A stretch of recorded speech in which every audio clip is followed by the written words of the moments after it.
नमस्कार मित्रमैत्रिणींनो. नीटची परीक्षा जी लीक झाली आहे मित्रांनो, मेडिकलची एंट्रन्स 22 लाख मुलं ज्या परीक्षेला बसतात. अशी परीक्षा की जगात एवढे मेडिकल एंट्रन्सला बसणारी परीक्षा दुसरी कुठलीच नाही आहे. नॅशनल लेवलवरनं ही परीक्षा चालते. तुम्ही कधी ऐकलं आहे का की US, UK, Japan, Australia, Canada, New Zealand किंवा युरोपातले जे देश आहेत, इथे अशा इतक्या high level important high profile एक्झामचे पेपर्स लीक होतात किंवा ह्या एक्झाम्समध्ये पार्शालिटी चालते. कधी ऐकलं आहे का? हार्वर्ड युनिव्हर्सिटी किंवा लंडनचे वेगवेगळ्या ज्या युनिव्हर्सिटीज आहेत, केम्ब्रिज, ऑक्सफर्ड, इथे काही असं चालतं का? त्याच्या ह्या अशा प्रकारामुळे देशाची मान खाली घालायची वेळ आलेली आहे आणि म्हणून आता आर्मी, एअरफोर्स वगैरे या परीक्षेमध्ये इन्व्हॉल्व झालेले आहेत. कधी ऐकलं होतं का तुम्ही असं? की आर्मीचे लोक, एअरफोर्सचे लोक पेपर डिलिव्हर करणार. म्हणजे याचा अर्थ काय आहे? की जी एक्झिस्टिंग जी यंत्रणा आहे, जी सिस्टम आहे, त्या सिस्टमवर आता लोकांचा विश्वास राहिलेला नाही. विद्यार्थ्यांचा, पालकांचा विश्वास राहिलेला नाही आणि त्या सिस्टममधल्या लोकांचाही स्वतःवर विश्वास राहिला नाही. म्हणून त्यांनी आता दुसरीकडे देऊन टाकलं की तुम्ही आर्मीवाल्यांनी करा. म्हणजे ज्या यंत्रणा देशामध्ये जेव्हा आपत्काळ येतो, इमर्जन्सी येते, त्यासाठी वापरल्या जातात, त्यांचं काम आता विद्यार्थ्यांचे पेपर डिलिव्हर करणे.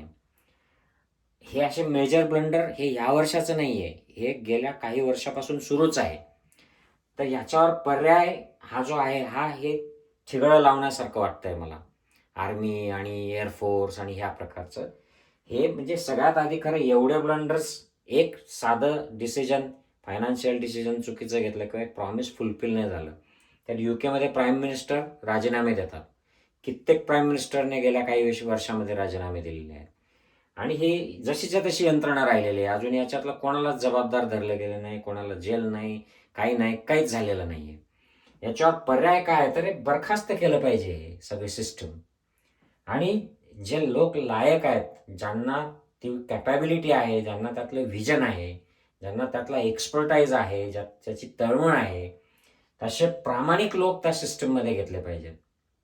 तरच ते हे होणार आहे. कोणालाही आपण जर तिथे बसवून दिलं तर ते तसं नाही होणार आहे. पूर्वीच्या व्यवस्था काय वाईट होत्या? राज्यांच्या परीक्षा असायच्या आणि मग केंद्राच्या काही सीट त्याच्यामध्ये भरल्या जायच्या. म्हणजे काही झालंच, गडबड झाली तर ती तेवढी लोकल राज्यापुरती होईल, ते त्यांची परीक्षा घेऊ शकतात. परंतु हे सगळंच केंद्रीय झालं आणि ते केंद्राच्या एकाच ठिकाणाहून सगळं निघतं. मग तो पेपर काढणारा जो आहे, पेपर सेट करणारा, तिथूनच तो लीक चालू होतो. आणि मग त्याच्यामध्ये सगळे जे आहेत इन्फ्लुएन्शियल लोक आहेत, मोठे मोठे आहेत, सत्ताधाऱ्यांशी संबंधित आहेत. त्यामुळे पूर्वीच्या व्यवस्थांचा विचार झाला पाहिजे. आणि हे शिक्षणाचं जे आता राजनीतिकरण, बाजारीकरण झालेलं आहे, हे थांबवण्यासाठी आपल्याला एक व्हिजनरी टीम लागणार आहे. त्याच्याशिवाय नाही होणार आहे. ही देशाची मान खाली घालण्याचं काम आहे. याला म्हणजे काही अर्थच नाही आहे. असं हे जेव्हा आम्ही बोलतो इकडे परदेशांमध्ये की आमच्याकडे मेडिकल एंट्रन्सचा पेपर्स लीक झाला, त्यांना विश्वासच बसत नाही की चाललं काय तुमच्या देशामध्ये. तर हे बंद झालं पाहिजे. याच्यासाठी सगळा कायापालट करावा लागणार आहे. बसून यंत्रणा चेंज करावी लागणार आहे. नुसतं ठिगळं लावून एअरफोर्स आणि आर्मी याच्याने होणार नाही असं मला वाटतं. आय होप की लवकर हे नियंत्रणात यावं, म्हणजे जेणेकरून जे विद्यार्थी, पालक जे धारेवर धरले जात आहेत ते लवकरात लवकर त्यांना ज्यांची लायकी आहे त्यांना मिळावं. नाहीतर मग हे सगळे पेपर लीक झालेले आहेत ते 720 पैकी 720 करतील आणि ते एम्स आणि चंदीगड आणि सगळ्या टॉपच्या कॉलेजेसमध्ये यांचाच भरणा होईल. सगळे नेत्यांचे, पुढाऱ्यांचे, अधिकाऱ्यांचे, मोठ्या डॉक्टरांची मुलं आणि बाकीचे बसतील बोंबलत. तर हे काही बरोबर नाही. I hope this improves soon. जय हिंद, जय महाराष्ट्र.